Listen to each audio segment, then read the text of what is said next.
Well, I was actually going to ask you this because me and Tony Yayo got into this big argument, on camera about this. You mentioned Richard Pryor, the toy. Yeah. I thought that movie was kind of lame.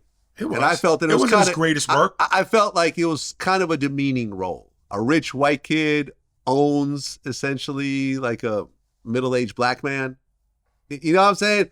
And Tony goes, "Oh, that's stupid. That was a great movie. Richard Pryor Well, it wasn't killed a great movie. Yeah. But also it was a movie for its time. I'm watching old Richard Pryor movie Toy because I feel like that shit was horrible. You fucking The Toy? You fucking You thought dumb. that was a great film? You shut the fuck up. You Yo, an for idiot, real. bro. You thought The Toy. You don't know nothing, Vlad. A white kid with a black man as his personal It pet. didn't matter. It's It's Richard Pryor was a funny motherfucker. And you didn't see the lesson. He taught that kid how to be more responsible and more smart. Yeah. It was somebody from the hood with a rich white kid. He got paid. That movie would not run today. There's no way they could make I'm that movie. still watching 2022. Toy. Any There's movie, no listen, way in 2022 they listen, would make a movie like that. Any movie, I'm an 80s, going into the 80s, 78, I was born, going to the 80s to 90s, baby. So G.I. Joe, he met Richard Pryor, Eddie Murphy, anything that has to do with the 80s, I fuck with. I feel you. I'm a Richard Pryor fan. That Toy movie, though, is a fucking I'm not classic. fucking with it.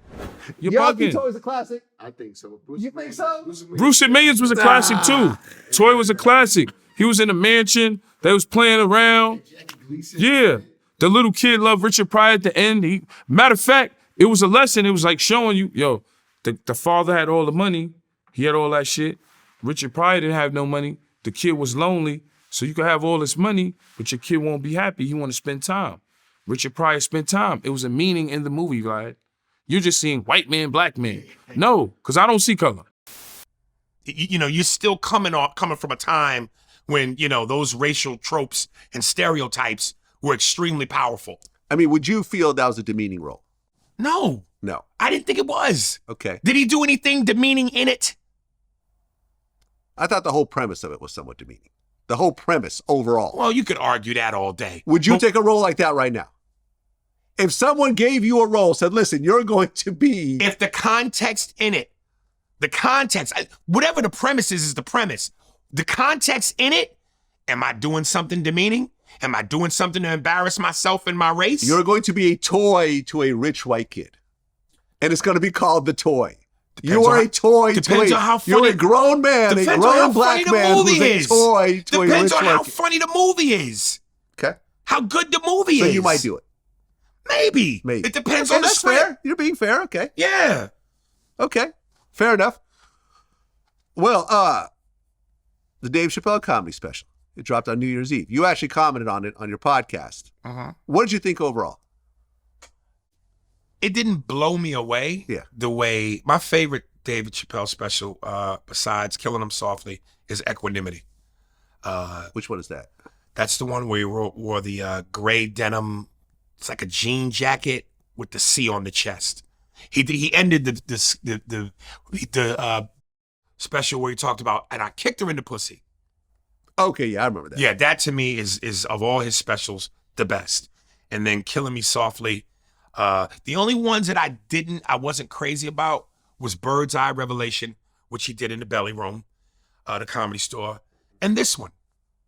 They just didn't jump out at me as powerful as the other ones did. Yeah, I mean, he was somewhat edgy. Yeah. Then he went off on Lil Nas X. Yeah. With that whole thing. I didn't walk away saying, wow, that was great. I didn't either. Yeah, I thought, okay. I mean, I'm glad I watched it. I'm a Dave Chappelle fan. Yeah. But, okay. It was cool. Didn't blow me away. Right. But, obviously he's got a great situation with Netflix. I'm sure they gave him a huge bag of money. Listen, man, Dave on his worst day is better than some of the best dudes on their best day. Dave is our generation's Richard Pryor, period. I agree. Period, man. Yeah, I mean, he's the biggest working stand-up comedian in America right now.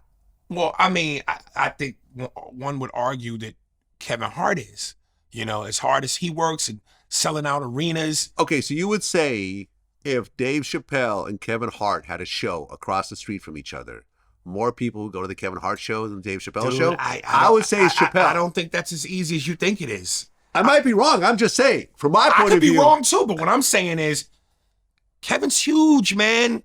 That dude can sell out 30, 40,000 seats Right. by himself. Because he also has the movie star aspect to it. He's got a Exactly. big movie on Netflix right Exactly. now. So there's that.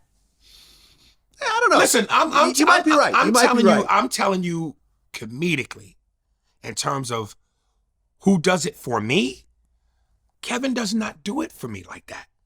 Yeah, I'm not a big Kevin Hart Right. stand-up fan. I think he in the movies he's a fucking scene stealer. Yeah. And he kills in the movies. Yeah. But for my personal comedic taste, Dave's my guy.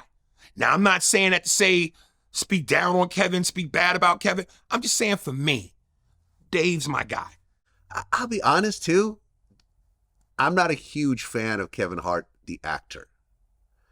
I think that he essentially plays one role very well, which is the self-deprecating guy, the short self-deprecating, which is what he kind of does in a lot of his comedy specials. Right. But like when you watch this new movie on Netflix, the one about the plane, whatever, seeing him as an action star, I'm just not buying it.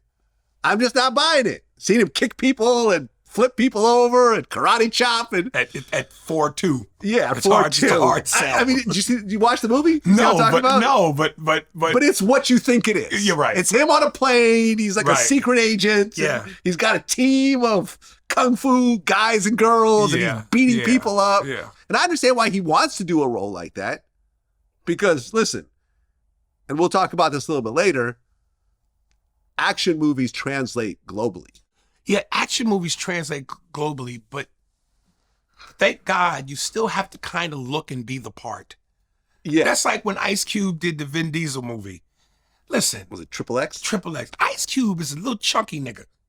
He built like a propane tank. Action stars look like The Rock, Jason Yeah. Statham, Yeah. Stallone and Schwarzenegger in the 80s. In the prime, yeah. Or even if you go with a guy like Bruce Willis. Bruce Willis may not have had the necessary physique, but he was the everyman's man. The kind of guy Yeah. would sit at a bar, crack open a beer, and might break it over your head if you disrespect him. You have to look and be the part. And again, no disrespect to Kevin, but this nigga's 3'8". Yeah. And it gets to a certain point when people become so successful in Hollywood then goes, well, he can do anything. Well, no, you can't. You got to, it's even with the suspension of disbelief, you got to sell me a little bit. I know I've said this on my podcast, and I know this is going to sound chauvinistic, but I'm being honest. I can't stand watching women in action movies. Like, what was the one movie did by, what's her name? Charlize Theron. Atomic Blonde, I think it was called. Seeing some 5'9", dainty woman in a toothpick and heels, beating up big Russian dudes, throwing them through glass, flipping them on tables, breaking limbs, I don't buy it. That's the new Kevin Hart movie. There's a Okay. girl in the movie that's doing that type of thing. Stop it. She's beating up like big, Stop it. like army dudes and stuff like that. Stop it. Yeah. If there are women that have beaten niggas up like that, the easiest sell for me is a black woman. Because the average hood rat bitch will fight a nigga and might whoop your ass. If it's a black girl, if her name ends with an Isha, I can buy that. It's a wrap. It's a wrap. It's a wrap. Real hardcore ghetto black bitches will beat the shit out you. But some blonde, fucking 5'9", skinny in heels, stop it. The truth of the matter is, if you smack the shit out the average white girl, she usually cries. And a black woman will what? Beat the shit out of you? Beat the shit out you. Or at least try to.